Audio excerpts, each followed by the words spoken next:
America చేస్తున్నటువంటి వరుస comments, వాళ్ళు చేస్తున్నటువంటి న్యూక్లియర్ టెస్ట్లతో ఇప్పుడు ప్రపంచం మొత్తం అటువైపే చూస్తోంది.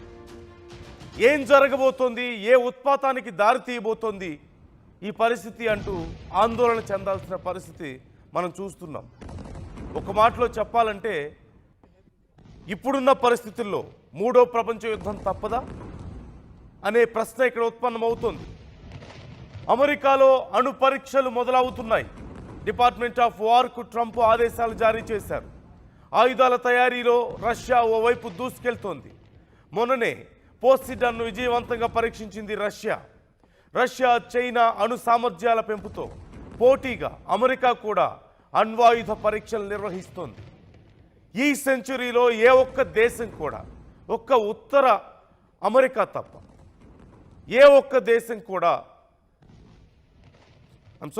నార్త్ కొరియా తప్ప, ఒక్క ఉత్తర కొరియా తప్ప ఏ ఒక్క దేశం కూడా అణ్వాయుధాలని